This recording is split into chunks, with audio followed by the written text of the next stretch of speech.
Welcome everyone to this session, and very excited to be here. To be honest, Eduardo, how are you?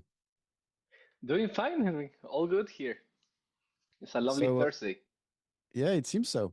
Halloween Thursday. In so you're in at home, I guess, or you're somewhere else. No, I'm in Costa Rica and where I live now. Yeah, I've been here for a couple of years. So Yeah. it sounds like the temperature seems much better than where I'm living. To be honest, yeah, I see sunlights and everything beyond on the background. Yeah, it's kind of sunny today. We are entering the summer season, but today is around 26, 27 Celsius degrees. Okay, okay. Not So bad. I won't say any comment about this. No, so no, in our, I mean, we have a acceptable temperature for the seasons, but nothing to compare to where you're based. Yeah, so welcome everyone. If you're connected, welcome to this session. So I'm very excited to co-present this session with Eduardo, and we've been preparing some content for you guys, and I hope you will enjoy it. To be honest, because we spent some times building this content. And we will cover a few aspects during this sessions. And again, we will present some different topics during this session. And if you have any questions, of course, there will be dedicated Q&A sessions at the end. So if you want to ask your questions and drop your questions, please use the Q&A. If you connected from the Zoom, use the Q&A feature to drop your questions. And if you're connected through stream, I don't know if the stream is on. So let me check if I'm going to connect and see if it's actually on my end. So if you're connected on other platform, which where is it? Event. Let me check. If it's on, it is on. Cool. So if you're connected from LinkedIn or from YouTube, then you can drop your questions. I will pay attention to the Q&A sections in the streaming platform. So it will try to answer, of course. But while we're presenting, we won't look at the questions. We will keep that for the end. All right. So if you're ready, Eduardo, I'm ready. Yeah. You want to start? Okay, let's do it. Yeah. Um, so, brief introduction about ourselves. So, my name is Henrik Rexed. I'm a cloud native advocate working at Dynatrace a bit less than 3-4 years. I don't know, I think. And now, but I spend most of my career as a performance engineer. And you will see that when I built this content, the performance engineering skills were being used here. So we're going to talk about later on. Otherwise, if you have never heard about me, I try to build some content on the Observability side. So I have a YouTube channel called Is It Observable, where I do some live stream and I do some videos and so on. So it's there. Again, if I want to improve the content, I need feedback. So if you hate the content, let me know so that I can improve it. And if you like the content, let me know as well, so I can just be proud of myself. And otherwise, I do also another channel called Perf Bytes for performance engineer. So here I'm less consistent because, of course, I need more time, but I do want to have some time here and there. And Eduardo, what about yourself? Yeah. Thanks, Henry. Well, my name is Eduardo Silva. I'm a software engineer for many, many, many years. And kind of known now for having had the opportunity to create this project Fluent Bit, which has been running for almost 10 years. And I'm a software engineer and manager also at Chronosphere, which is one of the sponsors of this project, and have been around open source and the CNCF Linux Foundation for many, many years.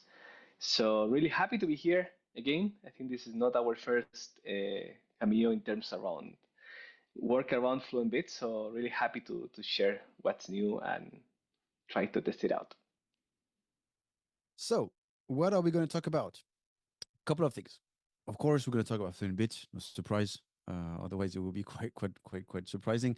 But here we want to take the angle about how Fluent Bit could help in saving energy usage in our cluster. But more than just energy usage and money, we think about energy footprint, because at the end today, there's a big trend about we adding more and more workload in our cluster, and those workload are more heavier than expected, and that comes with the price or with the energy consumption, CO2 footprint, and so on. So we'll talk about briefly, make a context around it, and then showing you how you can measure, give you some tips and tricks on this, and then of course we're going to jump into the actual content, which is Fluent Bit 3.2. And we'll see that Fluent Bit 3.2 comes with really interesting features and really interesting optimization. And I think it makes sense that we cover that so you understand. And last, when Eduardo sent me, hey, we did some great optimizations, I need to double check. So I did the check, and you'll see we'll share some benchmarking results later on at the end. So, which means if you're interested in the numbers, you will have to stay until the end to get those numbers. All right. We need to save the planet. Well, yes, we need to save the planet.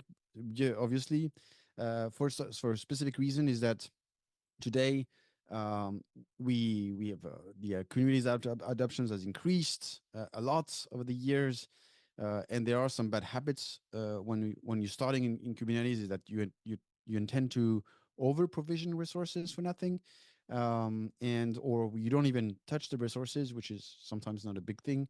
And at the end, we consume more energy for nothing in our own cluster, and because we are adding more and more resources, then we are not being a good citizen for our planet.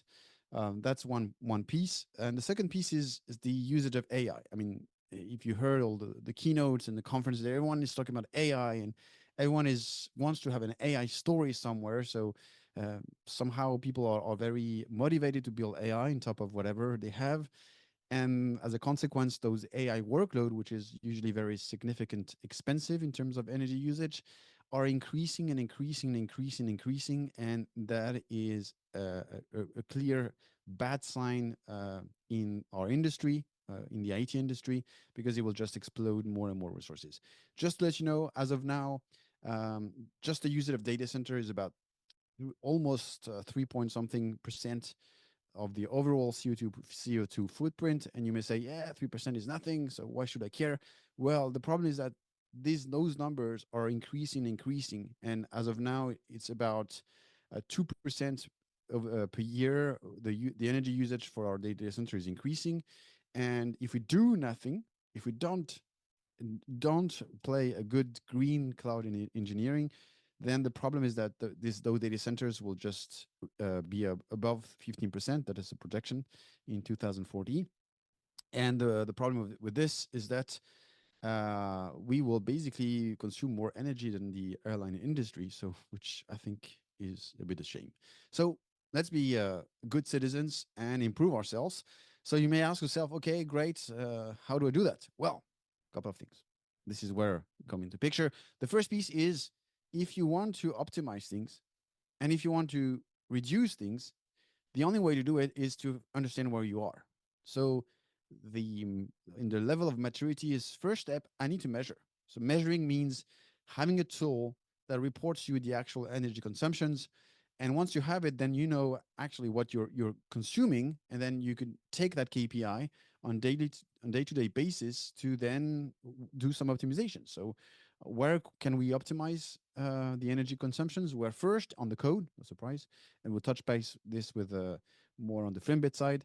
But if you just utilize this energy KPI from your pod, your namespace that you're responsible of, and then you combine with profiling, for example, then if you know that there's a very expensive CPU function, CPU timing on a given methods or whatever, if you try to reduce it, then at the end you will consume less CPU cycles and then less energy for this specific workload.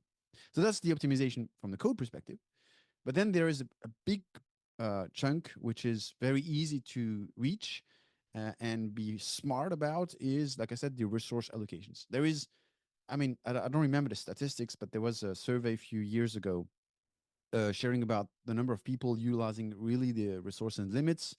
So first of all, I was very surprised to see that few people were actually defining resource and limits in their environments.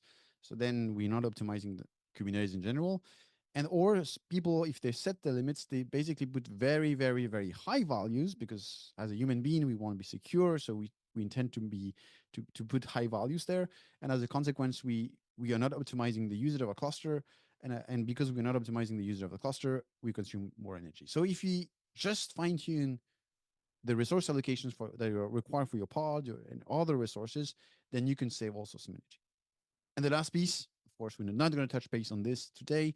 It's more about if you have testing environments or if you have dev cluster or dev environments for specific developers, if those environments are running into a cluster and you are basically using it a few hours a day or a couple of and during the night they are not used at all, then the question is, why do I have it running if I don't use it? So maybe having an option to turn off those applications when we don't need them, that would be a good way of saving some energy on day-to-day basis. And there are solutions provided by tax sustainability from CNCF.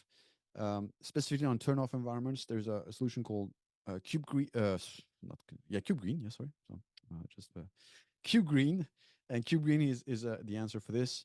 But here today we're not going to touch base on this solution.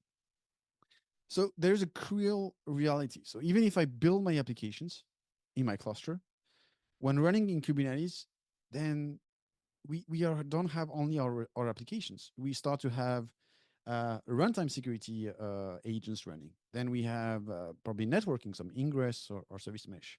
Then we want to have some network security policies in place like Kyverno or OPA Gatekeeper to basically make sure that it's secured. Then we add some observability data, of course, here. So, and then we need backup solutions and more. And then the list of those tooling that we need to manage our cluster in day-to-day basis and are growing and growing, because at the end we provide a lot of automations and it's pretty much smart. So even if we didn't deploy anything, we're already consuming things. So that's a pain. And you will say, yes, okay, great, Henrik, but we know about it. There's no surprise. So the question is, if every of those projects are actually doing optimizing their solutions, then already we are reducing the energy. So that's where Fluent Bit will be helpful. So the first question before we jump into the Fluent Bit side is, I mentioned, if you want to optimize things, the first thing that you need to do is to measure. So how do you measure the energy usage? Well, in CNCF, there is a project called Kepler. Kepler is a project designed for that. So it's part of the tax sustainability working group. The approach of Kepler is very simple. It will deploy in your cluster a daemon set. Yeah, you say, yeah, daemon set consume more energy, but again, it's so expensive. But this daemon set will at the end deploy eBPF probes, and those probes will be responsible to measure things. So if you don't know eBPF, by the way, there was been recently a webinar in the Fluent community about FluentBit and eBPF. Very excited. If you were not be there, I will really recommend to watch it. But just to summarize briefly, eBPF is a technology allowing you to basically hook some programs in the kernel, and they will be attached to specific events. And every time these events happens, you can do things. And in this particular case, it's measuring the actual CPU cycles consumed by giving a resource or memory allocations. If you have GPU, it would do the same. And then it will store it into BPF map. So BPF map, technically what it is just a storage in the kernel space that could be basically shared with the user space. And then which means an external program, which is Kepler in that case, will collect that data and expose it. So at the end, Kepler is simply a Prometheus exporter. So it will basically measure things based on the CPU utilizations and the memory allocations that is currently running in your cluster, and then produce metrics about it, and it will add the right Kubernetes metadata. Because at the end, when we measure in Kubernetes, we don't want to say, oh, this node is consuming that amount of energy. We want to be able to say, oh, that workload, that pod, that namespace, that everything. We want to have those dimensions. So then we are able to take actions. And again, just a small note, compared to other solutions of the market, Kepler is an estimation. But here, even if it's not precise, and even if your data center, I don't know, is running with waterfall, with the energy provided by waterfall, so there's no CO2 footprint behind the data center, We don't care. I mean, here we're just fishing for how much resources do I need. Even if it's an estimation, it's a good start because at the end with this KPI, if you have it on a daily basis and then you keep track on the same measurement, then it's a way of optimizing your systems based on this KPI. So again, like I said, it's not a real time. It's real time, of course, but it's not a effective and precise. It's more an estimation. Um, Kepler, by the way, provides by default when you deploy uh, a Kubernetes Prometheus dashboard. So if you have Prometheus and it's an exporter, so you can also have options to deploy the service monitor and the pod monitor that will help Prometheus to grab those metrics produced. And then from that dashboard, you can see, we'll be able to see which namespace is expensive, which workload, and you can keep track on that. But the idea here, more than just a dashboard, we want the KPI itself, so then we can use it for other purposes, CI/CD, load tests, and moreover. If we take just an example, a brief example of a CI/CD, once you have this measurement, you can include the energy consumptions of your workload. And then usually when you do your pipeline, you develop, you build, you test, you deploy. And then which means during the test phase, I could basically run a load test, for example, using K6. And then I can use a tool. In my case, I'm referring to a tool called Captain. And this will basically grab the KPI and give you feedback. So which means if you said, for example, I'm not able to consume more than whatever kilowatt per hour, or I don't want to have a regression compared to previous build, then you will fail the build due to this logic of using SLI and SLO and other things. So again, that's just an example. You can do that in pretty much with your own toolings, but just an example of implementations. So the question is, now that what we have the context in stage, the question I would say ask Eduardo is say, how can Fluent Bit helps here?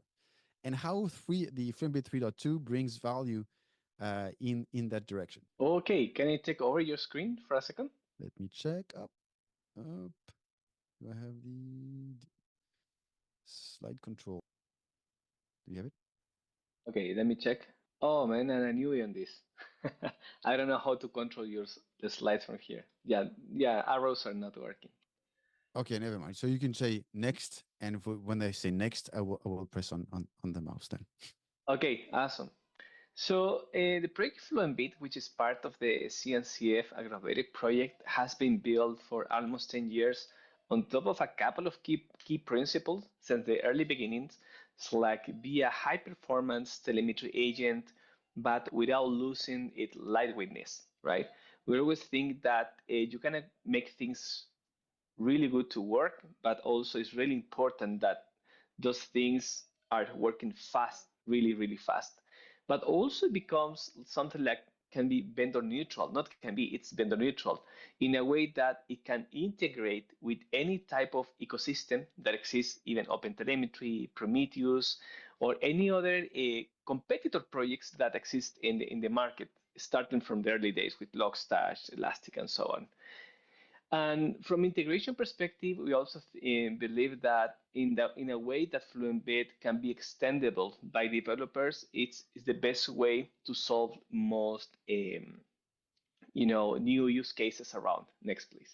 And talking about this specific topic around performance, energy consumption, we always had a bigger problem, not a bigger problem, but something that was behind our backs like for many years. It's like we know that nobody likes JSON from a performance perspective, but we have to assume that is something like is being used widely, right?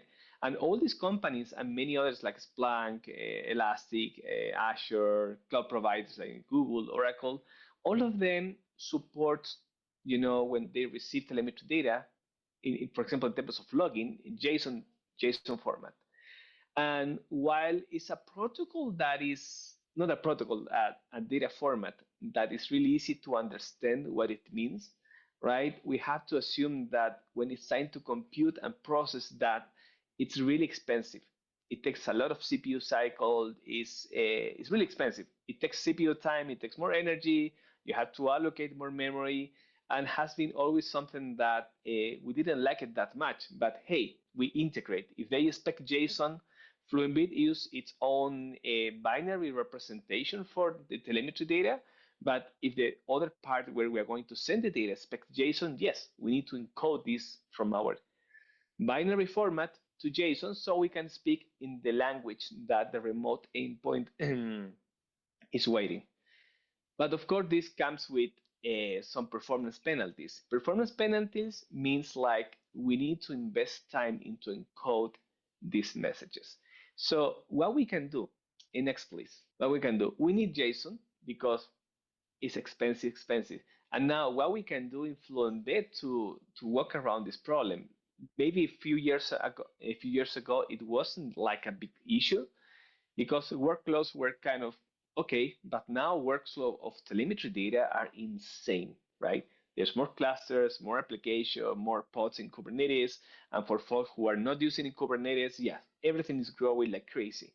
So this is one of the primary tasks that we say, okay, if one of the most expensive operations in FluentBit is to encode to JSON, hey, this is something that we need to attack somehow. Next, please. And if we talk about JSON encoding and how this process works, right? For example, if you imagine that we have some characters like the quotation mark, the backslash, a new line, those are usually represented by 1 byte in ASCII, right? But when you want to encode that character and represent it as a JSON message, right, we need to do what is called escaping. And escaping means to add a backslash right before adding the next character, right? I'm going to explain that right away. So for example, if a quotation mark is just a quotation mark in 1 byte, in JSON that means 2 bytes, a backslash and a quotation mark. Backslash, next please. Yeah, let's imagine this example. So here we have two words, but maybe you're noticing that this is said hi and bye. But there's also something in the middle that breaks the line, right? It's a new line at the end of hi. Next slide, please. If we translate this as bytes, you will see that they are not 5, but they are 6 bytes. We have hi, we have the backslash n, which means is represented as a break line, and then the byte message. Now, this is not JSON, right? This is an array of bytes that needs to be converted to JSON. Next one, please. So basically, if you look at this and you said, oh, I have a special character that needs to be escaped. So if you think that from a Fluent Bit perspective, if you have any type of string, you might imagine, hey, before encoding to JSON, I need to search for these special characters that needs to be escaped so I can encode in JSON properly, right? Until that, it's all fine. Next one, please.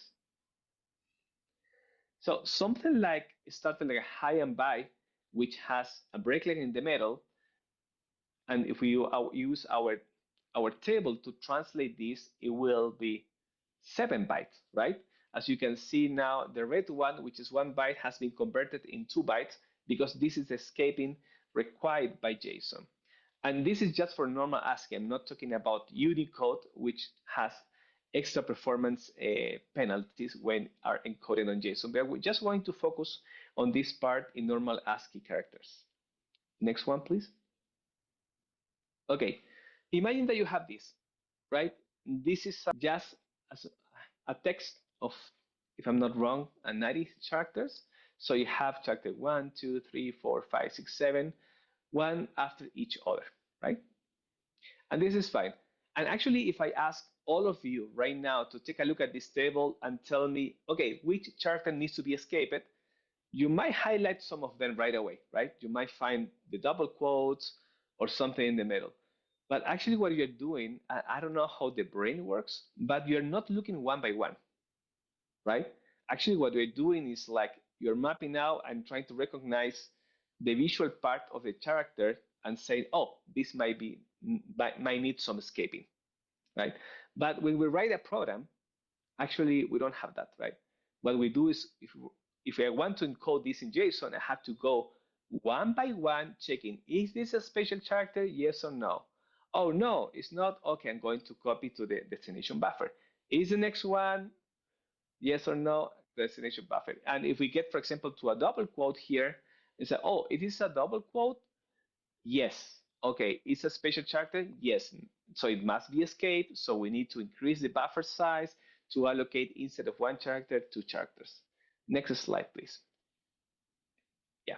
So basically, the program needs to detect in red, for example, now it's in red where this is happening, which are the parts of this text that need to be escaped. But if we do it one by one and we have thousands of messages per second, you might imagine that it's a really expensive operation. Next one, please.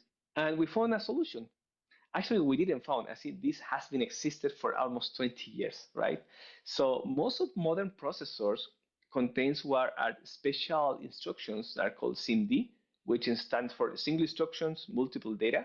So you can run one single operation on an array of bytes, right? For example, if you have 8 bytes and you want to perform a specific operation to compare one by one, you can do it one by one or just use SIMD and compare with one operation the 8 bytes at the same time.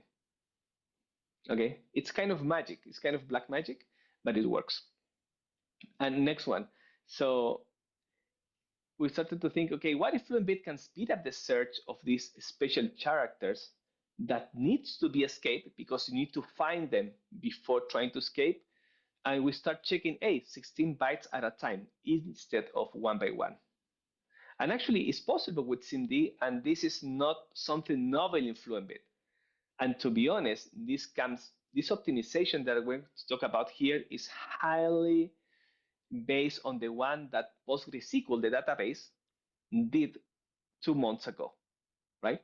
So because they also support JSON as a native data type, and they also need to do encoding, and they had the same problem. And if you look for in Google for JSON encoding performance, you might find ton of issues around Golang language, C++, that, this is really slow. But there is just a few ones taking advantage of, SIMD operations to solve this problem. Well, we're happy to say that now we're one of them, but we're going to explain how this works from a very high level perspective. Next one. Okay, this is our table.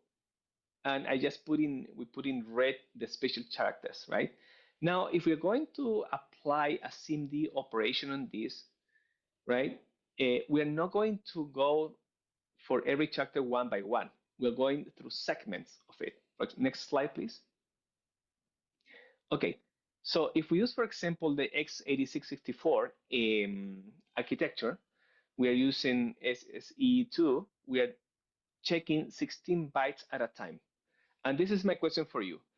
If we go byte by byte, right, you might count that here there are 16 bytes.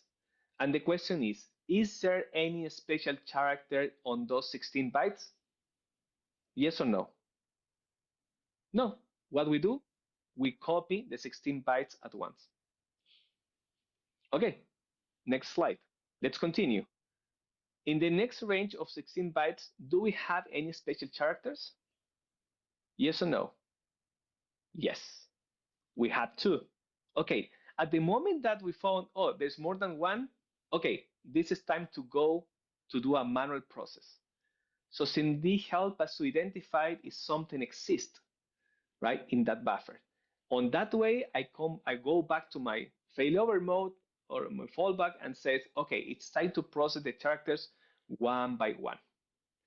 And I need to process one by one, so I do 16 copies plus the 2 characters that need to be added to be able to encode the quotes that I have here. And now let's continue. Next slide, please. Now, in our third operation, do we have any special character on those 16 bytes? Is there something in red? No, there's nothing. There's nothing. So we just copy those 16 bytes. And we continue doing the same exercise. Next one. Do we have something next block? Yes, we found it. Okay, so we need to do a manual process of checking character by character. Okay, next block, please. Next slide. And then the same happens with the next one, and next one, please, and the next one. Okay, in total, by using SIMD, we ended up doing roughly 71 operations, while before SIMD, we used to do 90. What I'm trying to say here is like, one, we are not processing each character one by one, right? We have a way to just find that, hey, there's nothing special here, just copy everything. So we reduce the CPU cycles. And in the other, it's like all will depend on the type of data that is being processed. If every 16 bytes you have a special character, yeah, it will be like the old normal way. But actually, if you run this in production, you will find that there's a lot of optimization because it's not the case for everything.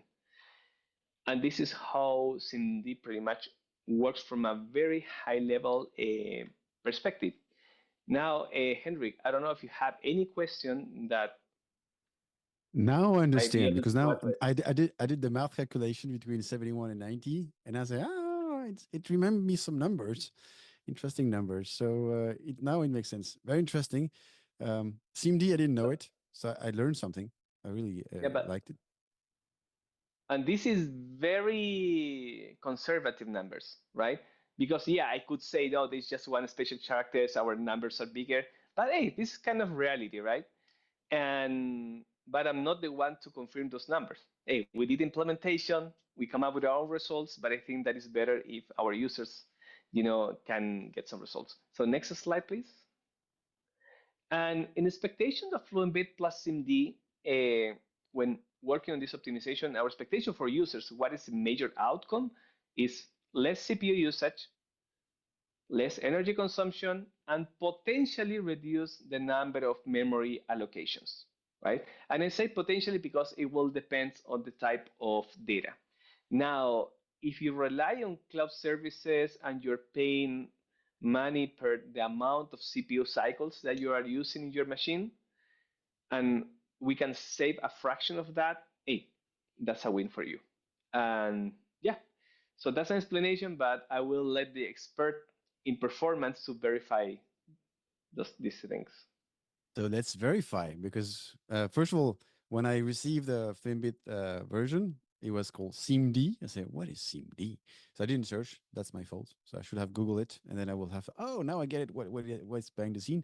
So I took the image like this, and I said, "Okay, challenge accepted. Let's figure out if it's really improved anything behind the scenes." So to do that, I need to do a benchmark, and to do a benchmark, I wanted to utilize FinBit, like I'm doing it on a daily basis. So I said, okay, I'm gonna do a log pipeline, a metric pipeline, and a trace pipeline. And with the processors that has been introduced with version 2, you can deal in a better way logs and metrics. And of course, with the new release of the 3, you have more features possible with metrics and traces.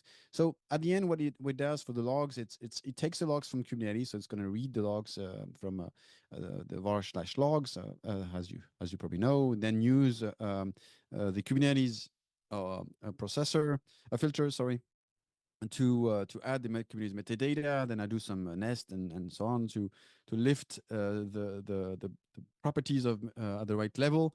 I use throttle because then I want to export it, and then I push it as an OpenTelemetry exporter. And then from the log perspective, I had few workload that was using that was producing logs as well from OTLP log format. So I was just pushing it to FlintBit. I did just a very basic content modifier, and I was not able to, of course, to use a filter plugin in that context. So I pushed it directly to OpenTelemetry. On the metric side. I wanted to have like a representation of what we can do technically. So if I have metrics exposed in Prometheus format, so with help of Prometheus exporter, I want to scrape those metrics, and I selected intentionally a few exporters. So CubeStat metrics, Node exporter, and Kepler. Because Kepler, I didn't touch base on this, but Kepler is great, but it's quite a very expensive metric because he has a high cardinality. And having the options to drop some things, it's just perfect. Of course, to be able to see what's going on in FlameBits, I enable the use the FlameBit metric receiver input plugin. And then I use, of course, OpenTelemetry metrics as well. So here I'm doing a metric selector to just filter out the metrics that I need. In my case, I use label. Label is a processor that helps you to drop labels, and that is perfect for the use case that I talked about with Kepler to drop the expensive dimensions exposed in this exporter, and then I push it to OpenTelemetry. And then last for the trace, I do the same thing. I receive the trace. I do just add some attributes and export it directly. So that basically the pipeline that was used behind the scenes, and then to be able to make some load and measure the behavior of Fluent Bit. I did over the years a benchmark comparing Fluent Bit 2 with the collector and then also with the vector, by the way. And I did also with Fluent Bit 3 and the collector.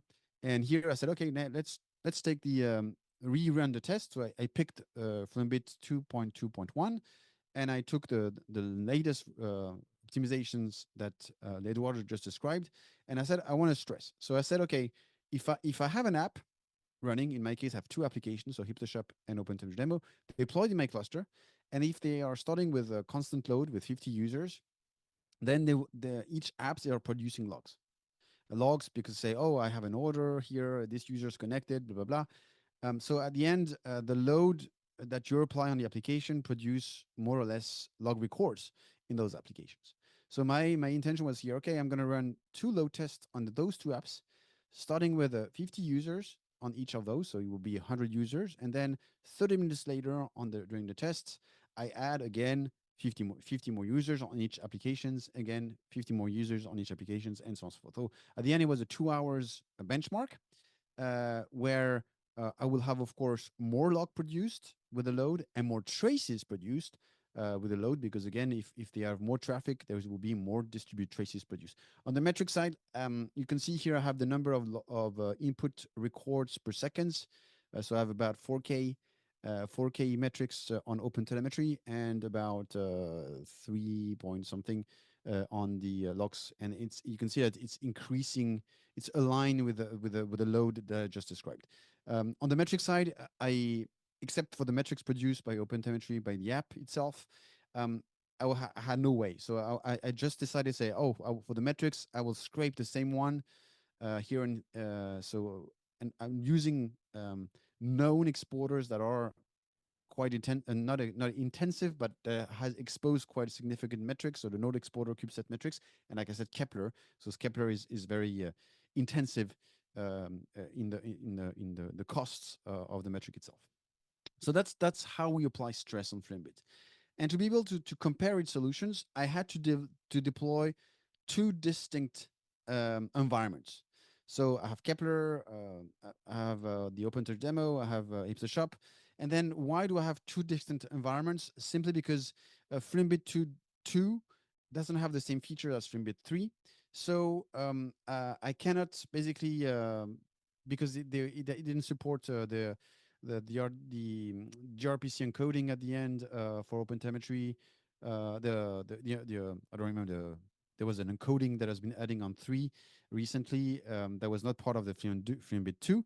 So everything what Fluentbit is collecting the logs, but when it comes for the traces, the apps are sending it to another collector, and that collector is basically transitioning the protocols and then sending it to the backend. In my case, it was Meta trace, and then from the traces from the metrics as well, there's a missing feature as of now. So before sending it to my backend, I had to go through a collector to do the minor transformations to convert the metrics into delta, because in my case, the backend I am using is supporting delta and not cumulative.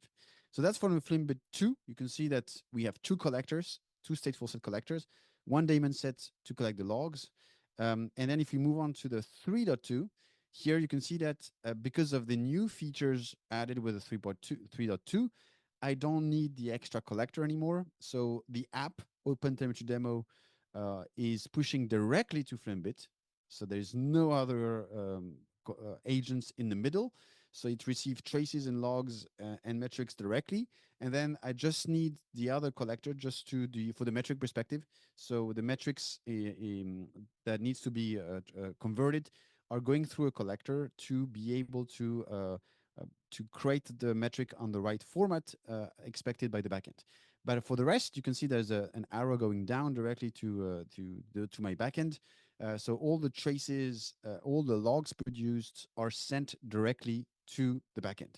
It's only for the metrics where I have need to go through a collector to make that small transformation at the end of the test. So that's about the environment. Oh yeah, and by the way, I use Istio as well because Istio has a lot of exporters, so also I use this as well. So it adds more, and also it adds more spans in produced.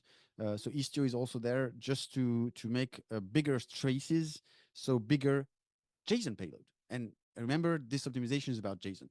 So let's check about the actual numbers.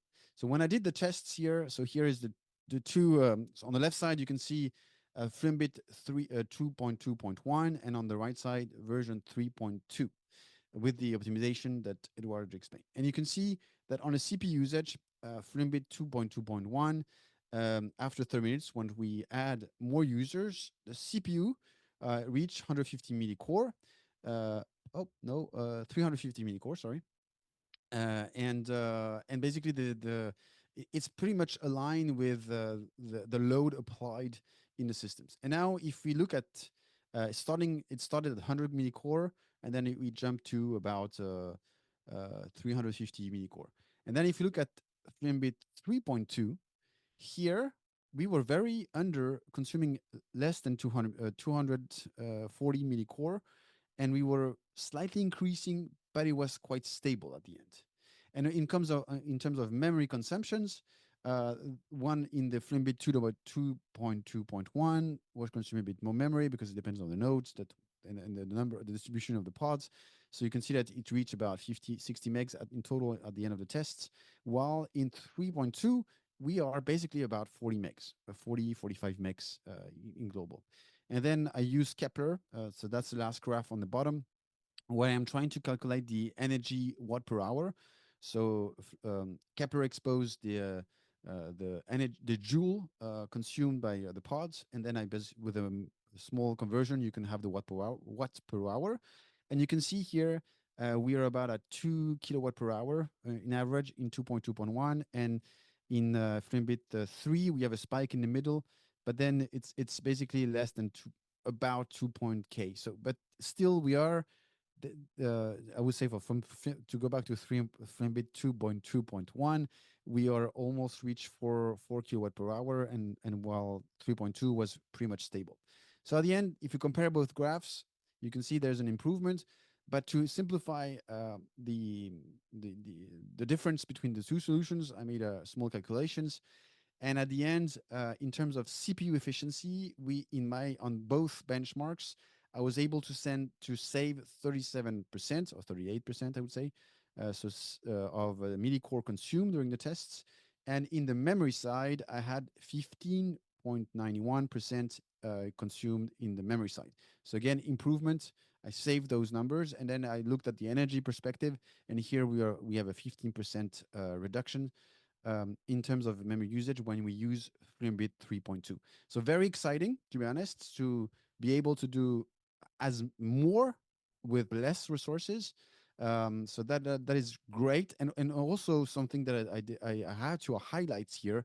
Keep in mind that the Fluentbit 2.2.1 didn't have the full features of 3.2. So the 3.2 were doing more things than the 2.2 because it then has all those features. Remember, I was mentioning about labeling, dropping labels, and stuff like this. In the Fluentbit 2, it didn't exist, that feature. This has been used in 3.2. So even the 3.2, sorry, is doing more things behind the scene compared to Fluentbit 2.2.1. So again, more features, more tasks asked by Fluentbit, and then this it comes with a surprising optimization that reduce your CPU footprint, reduce the memory footprint, and last, of course, directly, it's a consequences. So it reduce also the energy consumptions. So that's the benchmark. And so here I think that's on your side. You wanted to add this piece? Yeah, this is basically the same information, but in a different way to look at the charts. It's like if we compare to that one, which is in red, assuming that was spending 100%, assuming, right? The new version of Fluent Bit use 60% of that for CPU, 84% for memory, and 85% for energy consumption. So this is just a graphical way to see what is the biggest Difference between. difference. So at the end, a lot of savings. So very smart optimization, because at the end, when we, especially with you like you explained when you introduced the optimizations, I was dealing with OpenTelemetry, which is very JSON related, and the logs are JSON. So many JSON log stream or metrics or whatever. So that at the end, it's always optimization has improved significantly how it behaves in this particular context. So as a takeaway before we take questions, so first just to come up with what we discussed at the beginning. So try to reduce your energy footprint. So use the 3.2. If you are not using it, I will recommend to use it. Deploy Kepler because at the end it will help you to start optimizing your resources from an from the energy angle, so the energy consumptions, and then of course try to use that KPI in your pipeline, create a test automated test through your CI/CD process, and use that to optimize. And again, I really briefly touched this on the beginning, but if you use solution that are out of the box in your cluster like FluentBit and they are optimizing, then it's helping you in your initiatives. But when it comes to your code, use profiling with to reduce the CPU footprint, and of course guide your optimization with Kepler metrics. Small teaser on Is Observable. If you never heard about the channel, check it out. It's out there. And there's plenty of episode, and I will do, of course, a deep dive on 3.2 because I heard a lot of nice features out of just the optimization. So I want to do a deep dive on it to see what he has, if he have improved in other areas. Small reminder for those who from a Fluent Bit perspective. So there is a 2 QR code here. The Fluent Bit Academy, where there's plenty of resources. So check it out there. And then also there is the Fluent Bit with Kubernetes, written by Philip Wilkins. It's available here. There's a QR code. Check it out. And you will be able to learn a lot from this book. Anything else on your side, Eduardo? No, just really happy to see those numbers. You know, when we send this, it's like, hey, are we optimizing the right way? So, well, I'm glad to hear about this. And I don't know if you have any questions coming up that we might answer. Didn't check. There's a you're so there's someone saying about my accent. I can take the French accent if you want. It will be much more difficult to understand. No, let me check if on the stream perspective there is some questions to see. Up, I'm connecting. Yeah, in the meanwhile, I can mention that we will be at KubeCon in US in Lake City on November 10th. And that week we have a Observability Day, which is a collocated event. So we're going to be there with folks from other projects like Prometheus, Jaeger, OpenTelemetry. We're going to deliver project updates just for the observability space. And also we have different interesting topics around observability. And of course, at KubeCon, we will have other project updates plus the maintainer session for FluentBit. So if you are around, many folks from the FluentBit will be there in the Fluent kiosk, which is a small booth, right? And don't forget that as in every KubeCon, we ship our new FluentBit t-shirt. So if Henrik, if I don't remember if you're gonna be there. If you're I'll not, be there. we I'll be there. oh you are. I'm going to reserve you one, the newest t-shirt. So hey, just say hi if you're around, stop by and we can chat about the project or help you with whatever you And have in there. and just to for those who follow the channel, I will have Is It Observable stickers this year, first time. Whoa! So Oh, if people wants to have a Is It Observable sticker, so I was very creative on the design. So just reach out to me if you see me somewhere else more. Just ask for stickers, and I will be very happy to give you those stickers. All right. So if you, I don't see any questions. I mean, at least I checked on. There's a I don't. I didn't check. I checked on LinkedIn. I don't see questions, or I need to jump into the to view the live. And let me go to YouTube to see if there's some questions. But I don't think that I saw any questions. Let me check. Okay. It's in the browser that I'm sharing, so that's painful. Okay, but never mind. If there's any questions anyway, if you didn't have the time to answer and we didn't see your questions, just reach out to us. I'm accessible in various social, LinkedIn, YouTube, Slack channel of CNCF or Slack channel of Fluent Bit, and I will be very happy to answer to your questions. And I guess for Eduardo it will be the same. I guess if people have questions about your optimizations, they could easily reach out to you. Awesome. Thank you so much, Henrik. Thanks, Eduardo, for your time and enjoy your end of the day. And for those who've been watching, thanks for watching and see you soon. Awesome. Bye bye.